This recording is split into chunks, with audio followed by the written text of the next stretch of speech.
Hello student, आज हम बहुत ही इंपॉर्टेंट एक थ्योरी पढ़ने वाले हैं और पूरे वीडियो को देखने के लिए please subscribe my channel science by Sumati. Is that clear? First, acid base and salt का टॉपिक है on use theory of acid and base.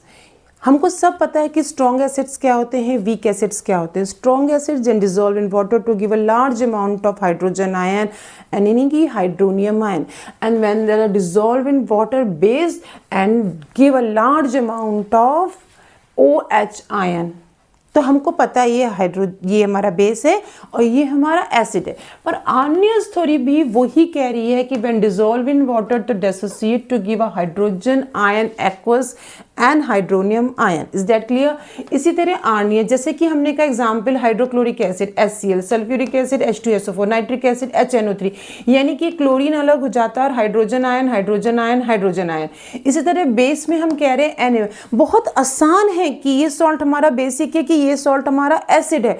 Base में आपको हमेशा OH आयन मिलेगा, सोडियम हाइड्रोक्साइड, क्योंकि ये हाइड्रोक्साइड आयन है, पोटेशियम हाइड्रोक्साइड, कैल्शियम हाइड्रोक्साइड।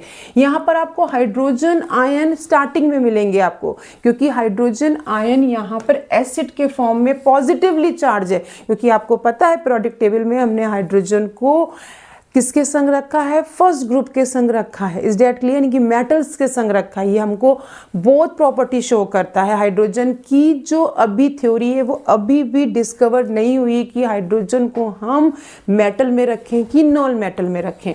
तो पोटेव ये सब हमारा ये है। इसी तरह एक ब्रॉन्स्टेड-लाउरी थ्योरी होती है, इसमें भी वो कह रहा है कि हाइड्रोजन आयन डोनर है।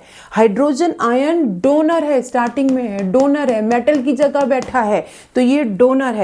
और जो आपका यहाँ पर जो बेस में हाइड्रोजन आयन है वो एक्सेप्टर है। ध्यान से मेरी बात समझिएगा, ये थ्योरी क्या कह रही है, यहाँ पर एसिड में हाइड्रोजन आयन एक डोनर है और यहाँ बेस में हाइड्रोजन आयन एक एक्सेप्टर है। सिंपल सा एक रिएक्शन देखते हैं। हाइड्रोक्लोराइड, ये एसिड होने से क्लोरीन इज कॉन्जुगेटेड एसिड और NH3 में बेस होने से NH4 इज कॉन्जुगेट एसिड।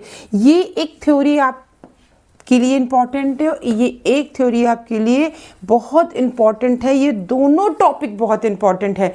यानी कि हमारे स्ट्रॉन्ग एसिड क्या है, when dissolve in water to give a large amount of hydrogen ion hydronium ion, and base में हम क्या कहते हैं, when base dissolve in water to give a large amount of hydroxide ion. तो ये दोनों थ्योरी बहुत इंपॉर्टेंट है जो आपको पढ़नी है।